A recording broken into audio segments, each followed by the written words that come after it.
Je joue encore à 37 ans grâce à ça. Ça, c'est Tim Rem qui le dit, un défenseur pro. Et le ça, c'est le Pilates sur machine réformeur. Assez étonnant, non? Oui, surprenant au premier abord, mais Aujourd'hui, justement, on va explorer ce lien qui grandit entre cette méthode qu'on imagine douce et bon, la réalité assez brute du foot pro. On s'appuie pour ça sur une discussion très riche avec Caroline Berger de Femini, qui est experte en pilates et performance. tout à fait. L'idée, c'est de comprendre comment le pilates peut s'attaquer à ce que l'expert appelle l'usure invisible des joueurs. C'est ça, et c'est logique quand on pense aux contraintes du foot en fait. Les impacts répétés, le fait de jouer beaucoup sur une jambe préférentielle, les rotations très rapides. Oui, la symétrie constante. Exactement, tout ça, ça crée des déséquilibres, mais des déséquilibres profonds.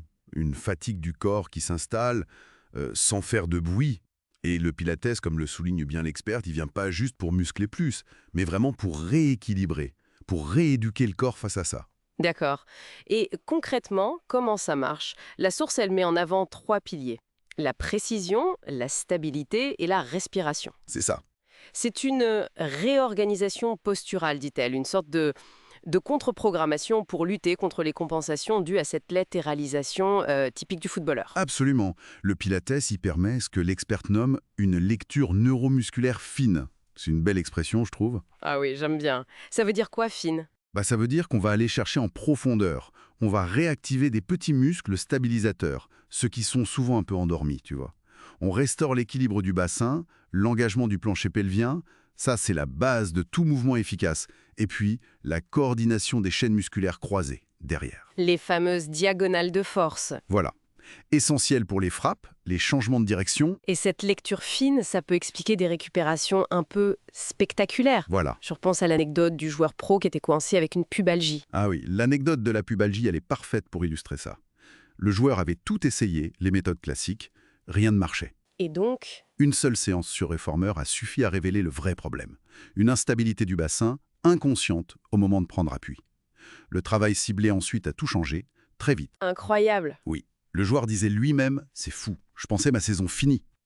Identifier la vraie cause, souvent cachée, c'est ça la lecture fine. Et le réformeur, cette machine un peu iconique du Pilate, elle est centrale là-dedans, j'imagine. On voit des athlètes comme Tim Rim qui en ont un chez eux.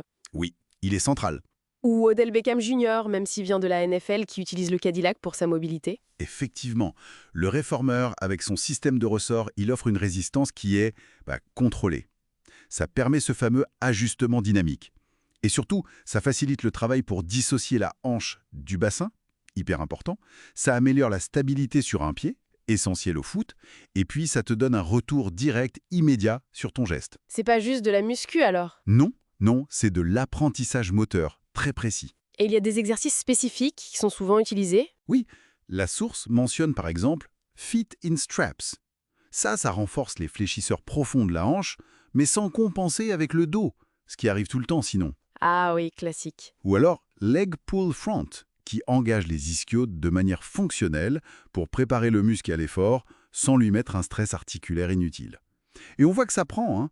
Des équipes comme Huddersfield Zagreb en Australie ou même les Kansas City Chiefs en NFL. Ah ouais, quand même, ouais. Ils intègrent le reformer pour la stabilité des chevilles, la mobilité des hanches ou même pour l'ancrage de leurs joueurs les plus costauds, les linemen. Super intéressant. L'autre pilier, c'était la respiration. On pourrait se dire, bon, la respiration, mais apparemment c'est capital. C'est fondamental. Parce que la respiration pilates, cette respiration latérale thoracique, elle fait plusieurs choses. Déjà, elle libère le diaphragme, souvent tendu. Elle détend les cervicales, tu sais, les tensions liées au stress, à la fatigue. Hmm. Et surtout, elle améliore l'oxygénation des muscles et la clarté mentale. C'est pas rien. Il y a un joueur qui disait « Je vois plus clair quand je respire comme ça ». En pleine action, ça doit faire une différence. Exactement. Sous pression, cette lucidité en plus, ça peut tout changer. Alors, on pourrait croire que c'est une méthode un peu élitiste ou juste pour ceux qui sont blessés. Justement, non. Et c'est là sa force, je pense. Les infos qu'on a montrent que c'est accessible à tous les niveaux. Pour les jeunes, c'est super pour la coordination, l'alignement, prévenir les petits soucis de croissance. D'accord. Dans l'élite, on va chercher la précision chirurgicale, le petit détail qui fait gagner. Et après une blessure, c'est idéal pour une réathlétisation en douceur qui travaille beaucoup sur la neuroplasticité, le cerveau qui réapprend le bon geste, quoi. Silencieux, mais transformationnel. C'est comme ça que c'est décrit.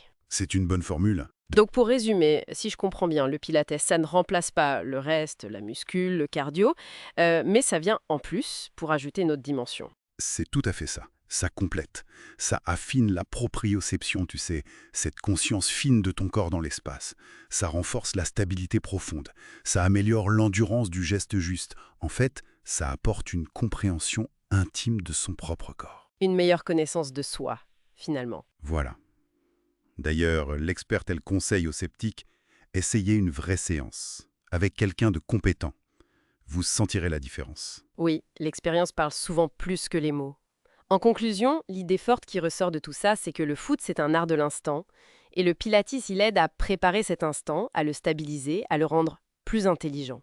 Et ça peut prolonger des carrières. Exactement. Le muscle le plus important, ce serait plus seulement le quadriceps ou le mollet, mais cette fameuse conscience corporelle. Tout à fait. Ce qui nous amène peut-être à une réflexion un peu plus large, non?